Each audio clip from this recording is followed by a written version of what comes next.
আসলে আজকে আমরা খুবই দুঃখিত, ব্যথিত, মর্মাহত যে আমাদের সাথী বুলবুল আজকে আমাদের থেকে বিদায় হয়ে চলে গেছেন।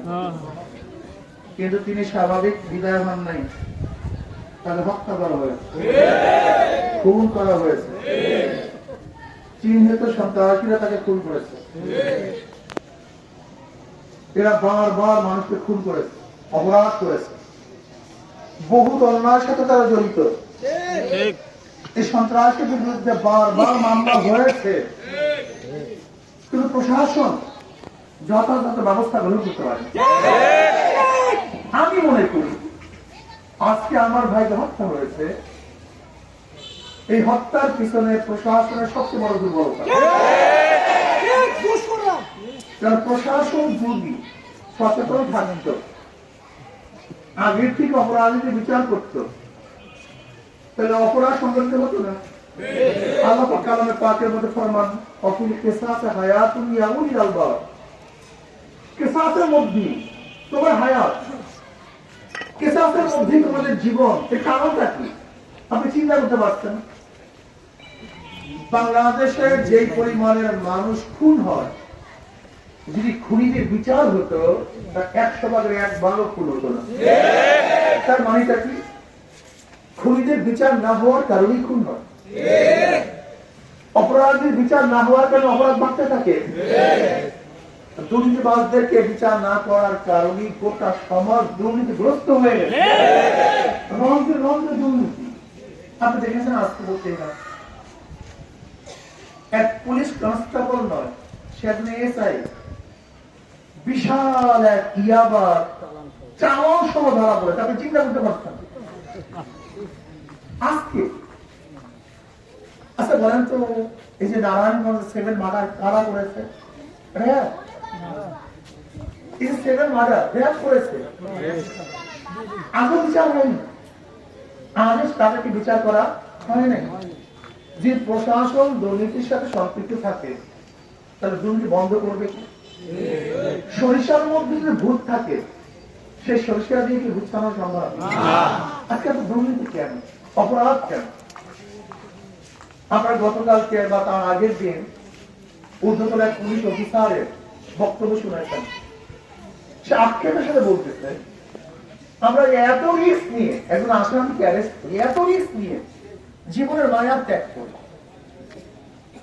কিন্তু বারবার যারা অপরাধ করেছে 100 মামলার আসামি, সে দেখা যায় কয়েকদিন পরে আবার খারাপ হয়ে যায়। গতকালকে এক বিশাল বড় অফিসার সে আক্ষেপের সাথে কথা বলছে। আজকে অপরাধীদের অবস্থা এরকম কেন? রন্ধ্রের অপরাধ, এমন কোন জায়গা নয় যেখানে অপরাধ নেই। আমি মনে করি আজকে প্রশাসনের দুর্বলতার কারণেই আমার বুলবুল জীবন হারিয়েছে। কাজে প্রশাসনকে ঢেলে সাজাতে হবে। প্রশাসন তারা ভালো বলতে চাই।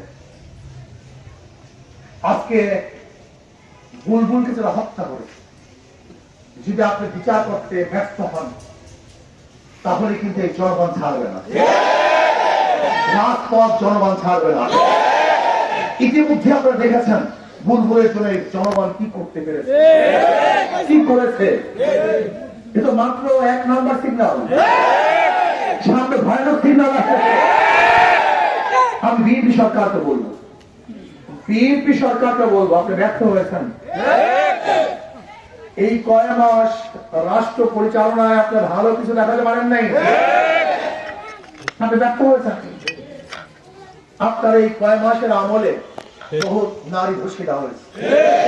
আপনার এই কয় মাসের শাসন ব্যবস্থায় গ্যাসের দাম বারবার বৃদ্ধি পেয়েছে, বিদ্যুতের দাম বারবার বৃদ্ধি পেয়েছে। ব্যবহার করেছেন এত ইউনিট, বিল দিয়েছেন তার চেয়ে অনেক বেশি। আপনার এই কয় মাসের শাসন ব্যবস্থায় তৈলের দাম বারবার বৃদ্ধি পেয়েছে।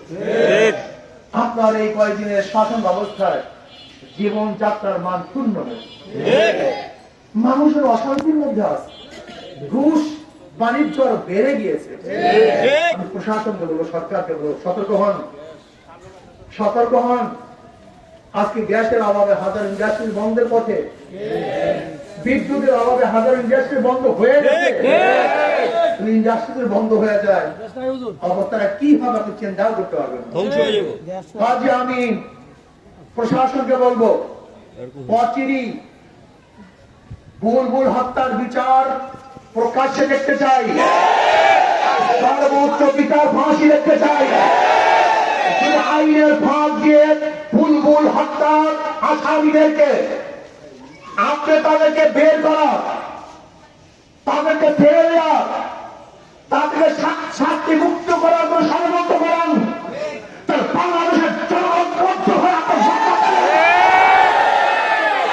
আমাদের সবাইকে সৎ পথে, হকের পথে, ন্যায়ের পথে, অন্যায়ের বিরুদ্ধে আজীবন লড়াই করা তৌফিক দান করেন। এবং আমি ওসি সাহেবকে বলেছি, এসপি সাহেবকে ধন্যবাদ দিয়েছি, খাস করে বন্দর থানার ওসি সাহেবকে আমি ধন্যবাদ জ্ঞাপন করছি। তিনি স্বল্প টাইমের মধ্যে আসামিকে অ্যারেস্ট করতে সক্ষম হয়েছেন। ওসি সাহেবকে আমি ধন্যবাদ জ্ঞাপন করছি, তিনি তার দায়িত্ব পালন করতেছেন। আমি আরো ধন্যবাদ জ্ঞাপন করব যদি অচিরেই আপনি চার্জশিট প্রদান করেন। যারা দোষী তাদের বিরুদ্ধে আপনি থাকতে চার্জশিট প্রদান করবেন। কোন অবস্থাতেই যেন যে ব্যক্তি দোষী না তাকে আসামি করা যাবে না, এবং যারা দোষী তাদেরকে কোন অবস্থাতেই চার্জশিট থেকে বাদ দেওয়া যাবে না। আল্লাহ আমাকে আমাদের সবাইকে অন্যায়ের বিরুদ্ধে ন্যায়ের পক্ষে থাকা তৌফিক দান করুন। আল্লাহুম্মা আমিন।